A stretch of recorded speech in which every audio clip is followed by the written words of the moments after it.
గారికి, ఇతర మంత్రులకి, బీజేపీ రాష్ట్ర అధ్యక్షులు పివిఎన్ మాధవ్ గారికి, ఎంపీలకు, ఎమ్మెల్యేలకు, ఇంత పెద్ద ఎత్తున ఈ సభని మమ్మల్ని ఆశీర్వదించడానికి విచ్చేసినటువంటి మా సోదర సోదరీమణులకు అందరికీ కూడా హృదయపూర్వక నమస్కారాలు.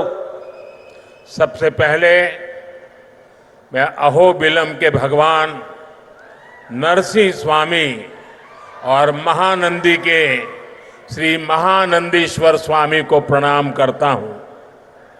मैं मंत्रालय के गुरु श्री राघवेंद्र स्वामी से भी हम सभी के लिए आशीर्वाद मांगता हूं. ముందుగా మన అహోబిలం నరసింహ స్వామికి మరియు మహానంది శ్రీ మహానందీశ్వర స్వామికి నమస్కరించుకుంటున్నాను. అలా మంత్రాలయంలో గురువు గారు శ్రీ రాఘవేంద్ర స్వామి వారి ఆశీస్సులు కూడా మనందరికీ ఉండాలని కోరుకుంటున్నాను. साथियों, द्वादश ज्योतिर्लिंग स्तोत्रम के पाठ में आता है सौराष्ट्रे सोमनाथम च श्रीशैले मल्लिकार्जुनम, यानी द्वादश ज्योतिर्लिंगों में प्रथम भगवान सोमनाथ और द्वितीय भगवान मल्लिकार्जुन का नाम एक साथ आता है. मेरा सौभाग्य है कि मेरा जन्म दादा सोमनाथ की धरती गुजरात में हुआ. बाबा विश्वनाथ की धरती काशी की सेवा का अवसर मिला और आज श्रीशैलम का आशीर्वाद मिल रहा है. మిత్రులారా, ద్వాదశ జ్యోతిర్లింగ స్తోత్రంలో ఎలా చెప్పబడింది, సౌరాష్ట్రే సోమనాథం చ శ్రీశైలే మల్లికార్జునం అంటే 12 జ్యోతిర్లింగాలలో మొట్టమొదటి సోమనాథుడైతే రెండవది మన మల్లికార్జునుడు. నా అదృష్టం ఏంటంటే దాదా సోమనాథుని భూమి అయిన గుజరాత్లో నేను జన్మించాను. అలాగే బాబా విశ్వనాథుని భూమి అయిన కాశీకి సేవ చేసే అవకాశం నాకు లభించింది. మరియు ఈరోజు నేను శ్రీశైలం స్వామివారి ఆశీస్సులు ఈరోజు పొందాను. साथियों, श्रीशैलम में दर्शन के बाद मुझे शिवाजी स्फूर्ति केंद्र जाकर उन्हें श्रद्धांजलि अर्पित करने का अवसर मिला. मैं इस मंच से भी छत्रपति शिवाजी महाराज को नमन करता हूं. మిత్రులారా, శ్రీశైలం దర్శనం తర్వాత ఛత్రపతి శివాజీ స్ఫూర్తి కేంద్రాన్ని సందర్శించుకొని ఆయనకు నా శ్రద్ధాంజలి అర్పించుకునే అవకాశం కూడా లభించింది. ఈ వేదిక నుంచి మరొకసారి ఛత్రపతి శివాజీ మహారాజ్కి కూడా నా నివాళులు అర్పించుకుంటున్నాను. मैं अल्लमा प्रभु और अक्क महादेवी जैसे शिव भक्तों को भी प्रणाम करता हूं. मैं श्री उయ్యాలవాడ नरसिम्हा रेड्डी गारू और हरि सर्वोत्तम राव जैसे महान स्वतंत्र सेनानियों को श्रद्धा पूर्वक नमन करता हूं. అల్లమ్మ ప్రభు మరియు అక్క మహాదేవి వంటి గొప్ప శివభక్తులకి కూడా నేను నా నమస్కారాలు తెలియజేసుకుంటున్నాను. శ్రీ ఉయ్యాలవాడ నరసింహారెడ్డి గారు మరియు హరి సర్వోత్తమరావు గారు వంటి గొప్ప స్వాతంత్ర సమరయోధులకి కూడా నా శ్రద్ధాంజలి అర్పించుకుంటున్నాను. साथियों, हमारा आंध्र प्रदेश स्वाभिमान और संस्कृति की धरती है और साथ ही साइंस और इनोवेशन का सेंटर भी है. यहां असीमित संभावनाएं भी है और युवाओं का अनंत सामर्थ्य भी है. మిత్రులారా, మన ఆంధ్రప్రదేశ్ ఆత్మ గౌరవానికి మరియు సంస్కృతికి నిలయం.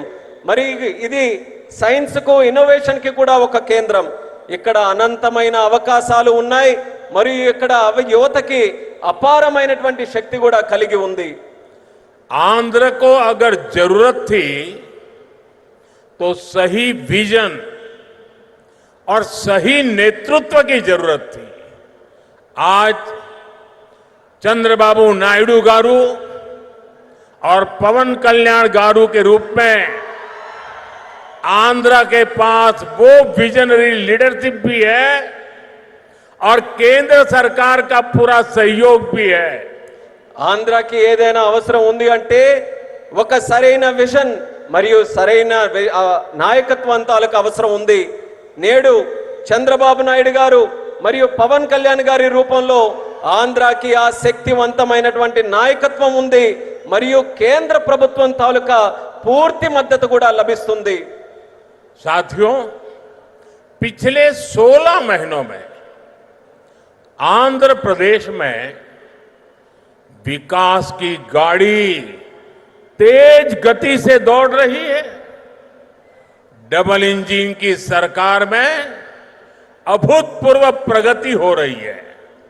आज दिल्ली और अमरावती मिलकर तेज विकास की दिशा में आगे बढ़ रहे हैं. మిత్రులారా, గత 16 నెలల్లో ఆంధ్రప్రదేశ్లో అభివృద్ధి తాలూకా వాహనం శరవేగంగా కదులుతుంది. డబుల్ ఇంజిన్ ప్రభుత్వంలో రాష్ట్రం అపూర్వమైన ప్రగతి కూడా సాధిస్తుంది. నేడు ఢిల్లీ మరియు అమరావతి ఈ రెండు కలిసి వేగవంతంగా అభివృద్ధి వైపు ముందుకు సాగుతున్నాయి. और जैसा चंद्रबाबू ने कहा, इस तेज गति को देख करके मैं कह सकता हूं कि 2047 में आजादी के जब 100 साल होंगे, विकसित भारत होके रहेगा. చంద్రబాబు గారు చెప్పినట్టు నేను చెప్పగలను. 2047 నాటికి ఎప్పుడైతే భారతదేశం 100 సంవత్సరాలు స్వాతంత్రం సంపాదించుకుని తయారవుతుందో, ఆనాటికి ఖచ్చితంగా ఈ భారతదేశం వికసిత భారతదేశంగా తయారవుతుంది. अभी बाबू ने बहुत ही भावना के साथ अपने विचारों को व्यक्त किया, लेकिन मैं विश्वास से कहता हूं कि 21वीं सदी हिंदुस्तान की सदी होने वाली है. ఇప్పుడు 21वीं सदी 140 करोड़ हिंदुस्तानियों की सदी होने वाली है. ఇప్పుడు బాబు గారు ఎంతో ఆవేదనతో భావాలతో మాట్లాడారు. అదే రకంగా నేను కూడా చెప్పగలను, ఈ 21వ శతాబ్దం భారతదేశం తాలూకా శతాబ్దం. ఈ 21వ శతాబ్దం భారతీయులు 140 కోట్ల భారతీయుల తాలూకా శతాబ్దం ఇది. साथियों, आज भी यहां सड़क, बिजली, रेलवे, हाईवे और व्यापार से जुड़े कई प्रोजेक्ट्स का उद्घाटन और शिलान्यास किया गया है. ये प्रोजेक्ट्स राज्य में कनेक्टिविटी को मजबूत करेंगे, इंडस्ट्री को बढ़ावा देंगे और लोगों के जीवन को आसान बनाएंगे. మిత్రులారా, నేడు రోడ్లు, విద్యుత్ రంగం, రైల్వే, హైవేలు మరియు వాణిజ్యానికి సంబంధించిన అనేక ప్రాజెక్టులకి శంకుస్థాపన మరియు ప్రారంభోత్సవం చేసుకుంటున్నాం. ఈ ప్రాజెక్టుల వల్ల రాష్ట్రంలో కనెక్టివిటీ బలోపేతం అవుతుంది మరియు పరిశ్రమలకి ఊతమిస్తూ మరియు ప్రజల జీవితాన్ని కూడా సులభం చేసే అవకాశం కల్పిస్తుంది. इन परियोजनाओं से करनूल और आसपास के इलाकों को बहुत फायदा मिलेगा. मैं इन परियोजनाओं के लिए राज्य के सभी लोगों को बधाई देता हूं. ఈ ప్రాజెక్టుల వల్ల కర్నూలు మరియు పరిసర ప్రాంతాలకు ఎంతో ప్రయోజనం చేకూరుతుంది.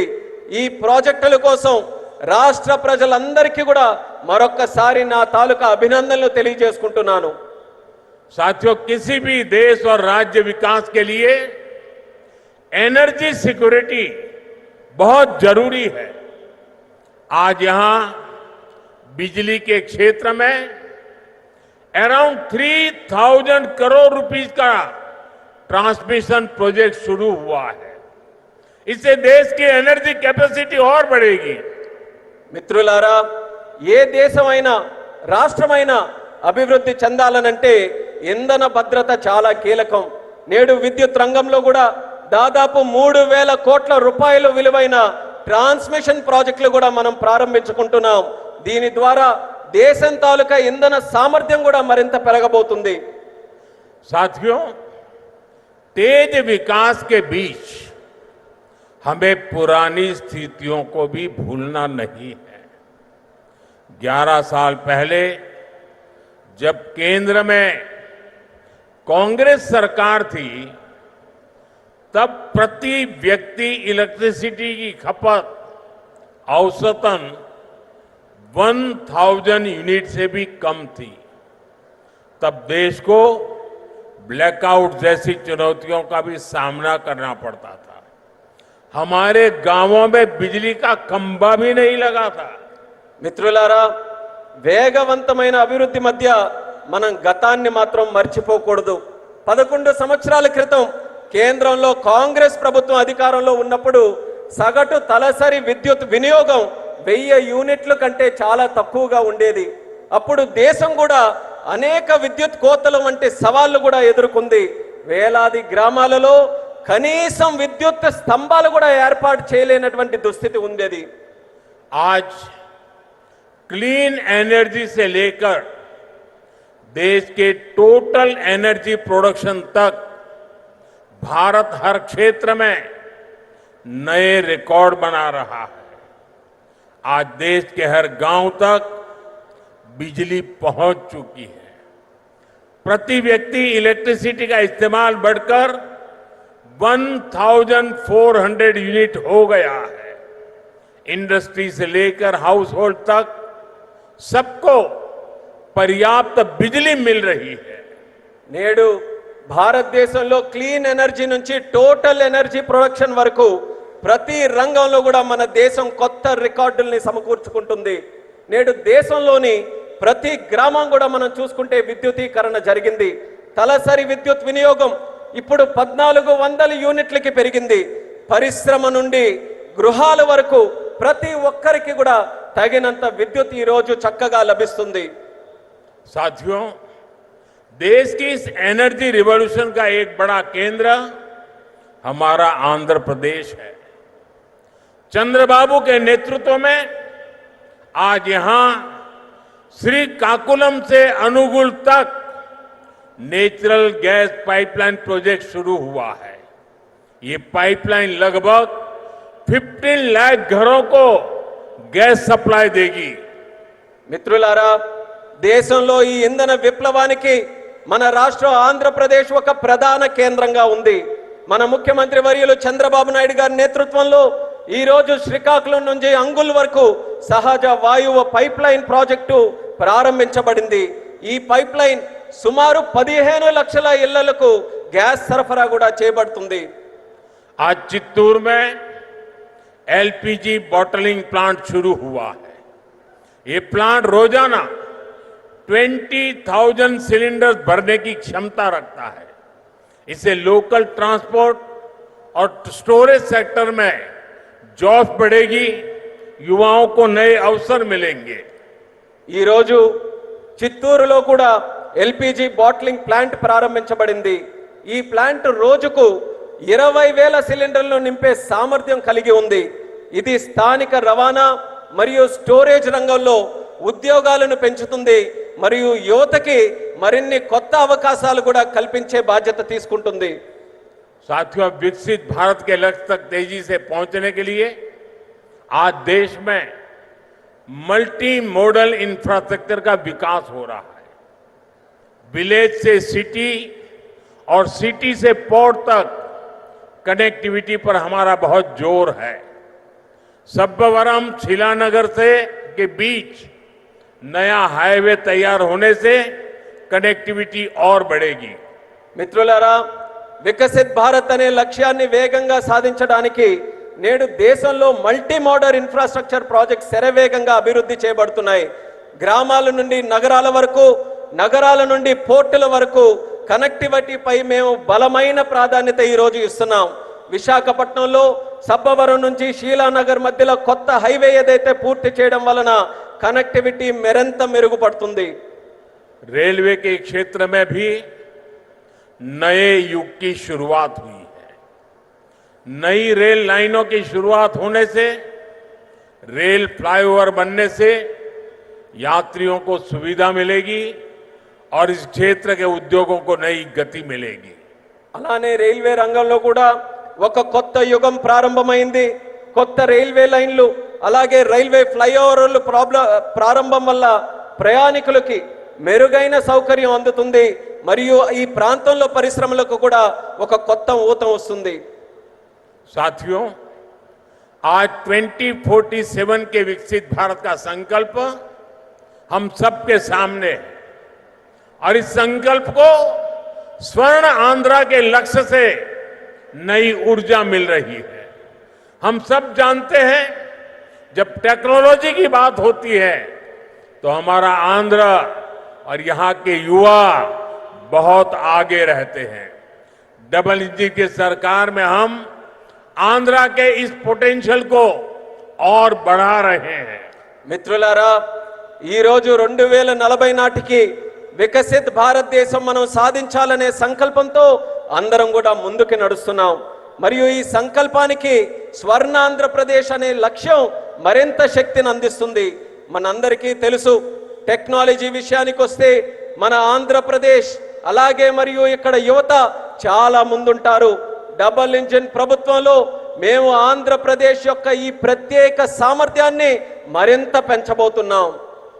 साथियों, आज भारत की और आंध्र प्रदेश की स्पीड और स्कोप इसको पूरी दुनिया देख रही है। 2 दिन पहले ही आंध्र प्रदेश में गूगल ने बड़ा निवेश करने का ऐलान किया है। మిత్రులారా ఈ రోజు భారతదేశం మరియు ఆంధ్రప్రదేశ్ యొక్క వేగం మరియు సామర్థ్యం యావత్ ప్రపంచం గమనిస్తుంది. 2 రోజుల క్రితం గూగుల్ లాంటి ప్రధానమైన సంస్థ ఆంధ్రప్రదేశ్లో ఒక పెద్ద పెట్టుబడిని కూడా ప్రకటించింది. गूगल यहां हमारे आंध्र प्रदेश में भारत का पहला आर्टिफिशियल इंटेलिजेंस हब बनाने जा रही है। और कल जब मैं गूगल के सीईओ से बात कर रहा था, उन्होंने मुझे कहा कि अमेरिका के बाहर दुनिया के कई देशों में हमारा निवेश है, लेकिन सबसे ज्यादा निवेश अब हम आंध्र में करने जा रहे हैं। इस नए एआई हब में powerful AI infrastructure, data centre capacity, large scale energy sources और एक्सपांडेड फाइबर ऑप्टिक नेटवर्क शामिल है। నిన్న గూగుల్తో నేను మాట్లాడుతున్నప్పుడు తెలుసుకున్నాను. వాళ్ళు కూడా నాకు చెప్పారు అమెరికా బయట చాలా పెట్టుబడులు మా ఉన్నాయి, కానీ అన్నిటికంటే అందులో పెద్ద పెట్టుబడి మేము ఆంధ్రాలో నేడు పెట్టబోతున్నామని వాళ్ళందరూ కూడా నాకు చెప్పారు. ఈ కొత్త ఏఐ హబ్లో శక్తివంతమైన ఏఐ ఇన్ఫ్రాస్ట్రక్చర్ అలాగే డేటా సెంటర్ సామర్థ్యం, పెద్ద ఎత్తున శక్తి వనరులు మరియు విస్తరించిన ఫైబర్ ఆప్టిక్ నెట్వర్క్ కూడా ఉండబోతున్నాయి. साथियों, गूगल के इस एआई हब इन्वेस्टमेंट में एक नया इंटरनेशनल सबसी गेटवे बनाया जाएगा। इसमें कई इंटरनेशनल सबसी केबल्स शामिल होंगे जो भारत के ईस्टर्न कोस्ट पर विशाखापट्टनम तक पहुंचेगी। మిత్రులారా, ఈ గూగుల్ ఆర్టిఫిషియల్ ఇంటెలిజెన్స్ హబ్ ఏదైతే ఉందో ఈ పెట్టుబడితో కొత్త అంతర్జాతీయ సబ్సీ గేట్వే కూడా తయారవబోతుంది. ఇందులో అంతర్జాతీయ సబ్సీ కేబుల్ వల్ల మన భారతదేశం యొక్క తూర్పు తీరంలో ఉన్న విశాఖపట్నం నగరం మరింత బలోపేతమై ఈ కేబుల్స్ అన్ని కూడా అక్కడ చేరుకోబోతున్నాయి. साथियों, इस प्रोजेक्ट से विशाखापट्टनम एक एआई और कनेक्टिविटी हब के रूप में स्थापित होगा। ये केवल भारत ही नहीं बल्कि पूरी दुनिया को सेवा देगा। मैं इसके लिए आंध्र के लोगों को विशेष बधाई देता हूं और चंद्रबाबू के विजन की भूरी भूरी प्रशंसा करता हूं। మిత్రులారా, ఈ ప్రాజెక్టు విశాఖపట్నం ఒక ఆర్టిఫిషియల్ ఇంటెలిజెన్స్ మరియు కనెక్టివిటీ హబ్గా ఏర్పాటు చేయబోతుంది. ఇది కేవలం భారతదేశానికే కాకుండా యావత్ ప్రపంచానికి కూడా ఇది సేవ చేయబోతుంది. దీనికి ఆంధ్రప్రదేశ్ రాష్ట్ర ప్రజలందరికీ కూడా ప్రత్యేక అభినందనలు తెలియజేసుకుంటున్నాను. అలాగే మన ముఖ్యమంత్రి వర్యులు చంద్రబాబు నాయుడు గారి తాలూకా విజన్ కి కూడా ప్రత్యేకంగా నేను ప్రశంసిస్తున్నాను. साथियों, भारत के विकास के लिए आंध्र प्रदेश का विकास जरूरी है और मैं मानता हूं आंध्र के विकास के लिए रायलसीमा का विकास भी जरूरी है। आज कर्नूल की जमीन पर जो काम शुरू हुए हैं, ये रायलसीमा के हर जिले में जॉब्स और प्रॉस्पेरिटी के नए दरवाजे खोलेंगे। इन प्रोजेक्ट से यहां इंडस्ट्रियल डेवलपमेंट को और गति मिलेगी। మిత్రులారా, భారతదేశ అభివృద్ధికి ఆంధ్రప్రదేశ్ అభివృద్ధి చాలా అవసరం. అలానే ఆంధ్రప్రదేశ్ యొక్క అభివృద్ధికి రాయలసీమ అభివృద్ధి కూడా అంతే అవసరమైనదని నేను నమ్ముతున్నాను. ఈ రోజు కర్నూలు గడ్డపై ప్రారంభమైన పనులు రాయలసీమలోని ప్రతి జిల్లాలో ఉద్యోగాలు సృష్టిస్తాయి మరియు ఈ ప్రాంత ప్రగతికి సరికొత్త ద్వారాలు కూడా తెరిపిస్తాయి. ఈ ప్రాజెక్టుల ద్వారా ఇక్కడ పారిశ్రామిక అభివృద్ధి మరింత వేగవంతంగా ముందుకు నడుస్తుంది. साथियों, हमें आंध्र प्रदेश के तेज विकास के लिए नए इंडस्ट्रियल कॉरिडोर्स और हब बनाने होंगे। इसके लिए सरकार अरवक्कल और कोप्परती को आंध्र प्रदेश की नई इंडस्ट्रियल आइडेंटिटी के रूप में डेवलप कर रही है। अरवक्कल और कोप्परती में निवेश बढ़ने से रोजगार के नए अवसर भी लगातार बढ़ रहे हैं। మిత్రులారా, ఆంధ్రప్రదేశ్ వేగవంతమైన అభివృద్ధి కోసం మనం కొత్త పారిశ్రామిక కారిడార్లను మరియు కేంద్రాలని సృష్టించుకోవాలి. ఈ లక్ష్యంతో ఆంధ్రప్రదేశ్ ప్రభుత్వం ఓర్వకల్ మరియు కొప్పర్తి ఈ రెండు కొత్త పారిశ్రామిక కారిడార్స్ ను కూడా గుర్తించి అభివృద్ధి చేస్తుంది. ఓర్వకల్లో మరియు కొప్పర్తిలో పెరుగుతున్న పెట్టుబడులతో ఉపాధి అవకాశాలు కూడా క్రమంగా పెరుగుతున్నాయి. साथियों, आज दुनिया भारत को 21वीं सदी के नए मैन्युफैक्चरिंग सेंटर के रूप में देख रही है। इस सफलता का सबसे बड़ा आधार है आत्मनिर्भर भारत का विजन। हमारा आंध्र प्रदेश आत्मनिर्भर भारत की सफलता का एक प्रमुख केंद्र बन रहा है। మిత్రులారా, నేడు ప్రపంచం భారతదేశాన్ని 21వ శతాబ్దానికి ఒక తయారీ కేంద్రంగా చూస్తుంది. ఈ విజయానికి అతిపెద్ద పునాది మన ఆత్మనిర్భర్ భారతదేశం యొక్క విజన్. ఆత్మనిర్భర్ భారతదేశం సాధించడానికి మన ఆంధ్రప్రదేశ్ ఒక కీలక కేంద్రంగా మారబోతుంది. साथियों, कांग्रेस सरकारों ने आंध्र प्रदेश की क्षमताओं की उपेक्षा करके पूरे देश का नुकसान किया था। जो राज्य पूरे देश को आगे लेकर जा सकता था, उसे खुद अपने विकास के लिए संघर्ष करने की नौबत आ गई। మిత్రులారా, కాంగ్రెస్ ప్రభుత్వాలు గతంలో ఆంధ్రప్రదేశ్ సామర్థ్యాన్ని విస్మరించి మొత్తం దేశానికే నష్టం చేశాయి. మొత్తం దేశాన్ని ముందుకు నడిపించగలిగినటువంటి శక్తి మన ఆంధ్రప్రదేశ్ రాష్ట్రానికి ఉంటే, మన ఆంధ్రప్రదేశ్ రాష్ట్రం మాత్రం తన సొంత అభివృద్ధి కోసం పోరాటం చేసుకునేటటువంటి దుస్థితి కలిగింది. मुझे खुशी है कि अब एनडीए सरकार में आंध्र की तस्वीर बदल रही है। आंध्र प्रदेश चंद्रबाबू जी के नेतृत्व में आत्मनिर्भर भारत की नई ताकत बन रहा है। आंध्र में मैन्युफैक्चरिंग तेजी से बढ़ रही है। నాకెంతో సంతోషంగా ఉంది.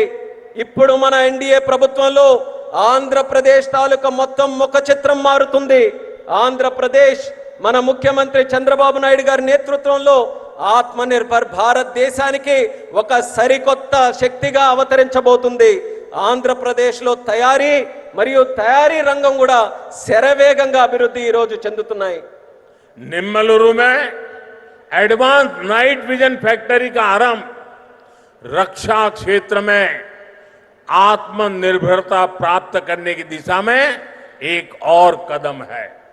इस फैक्ट्री से नाइट विजन उपकरणों, मिसाइलों के लिए सेंसर्स और ड्रोन गार्ड सिस्टम बनाने का भारत का सामर्थ्य बढ़ेगा। यहां बने उपकरण भारत के डिफेंस एक्सपोर्ट्स को भी नई ऊंचाई देंगे। और अभी ऑपरेशन सिंदूर में तो भारत के बनी चीजों की ताकत हमने देख ली है। మిత్రులారా, నిమ్మలూరులో అడ్వాన్స్ నైట్ విజన్ ఫ్యాక్టరీ ప్రారంభం మన దేశ రక్షణ రంగంతో ఆత్మనిర్భరత సాధించడానికి మరో అడుగు ముందుకు పడినట్టుగా అయ్యింది. ఈ ఫ్యాక్టరీ భారతదేశ నైట్ విజన్ పరికరాలు, క్షిపణుల కోసం సెన్సార్లు మరియు డ్రోన్ గార్డ్ వ్యవస్థలను తయారు చేసే సామర్థ్యం మన దేశానికి పెంచబోతుంది. ఇక్కడ తయారు చేసిన పరికరాలు భారతదేశ రక్షణ రంగ ఎగుమతులను కొత్త ఎత్తులకు కూడా తీసుకువెళ్ళడానికి మన అందరికీ కూడా దోహదపడతాయి. అలానే మన భారత రక్షణ రంగం తాలూకా శక్తి ఏంటో మొన్న జరిగినటువంటి ఆపరేషన్ సింధూర్లోనే మనం అందరం కూడా ప్రత్యక్ష సాక్షిగా మనం అందరం చూసాం. साथियों, मुझे खुशी है कि आंध्र सरकार ने कर्नूल को भारत का ड्रोन हब बनाने का संकल्प लिया है। ड्रोन इंडस्ट्री के जरिए कर्नूल और आंध्र में फ्यूचरिस्टिक टेक्नोलॉजी से जुड़े कई नए सेक्टर्स का विकास होगा। और अभी मैंने कहा, ऑपरेशन सिंदूर में ड्रोन्स का कमाल दुनिया को भी अचरज कर गया है। आने वाले समय में कर्नूल ड्रोन सेक्टर में देश की ताकत बनने वाला है। మిత్రులారా, ఆంధ్రప్రదేశ్ ప్రభుత్వం కర్నూలును భారతదేశ డ్రోన్ హబ్ గా తయారు చేయాలని సంకల్పించినందుకు నాకు ఎంతో సంతోషంగా ఉంది. డ్రోన్ హబ్ ద్వారా కర్నూలు మరియు ఆంధ్రప్రదేశ్ భవిష్యత్తులో వచ్చే టెక్నాలజీస్ కు సంబంధించి అనేక కొత్త రంగాలు అభివృద్ధి కూడా ఈ ప్రాంతంలో చెందుతాయి.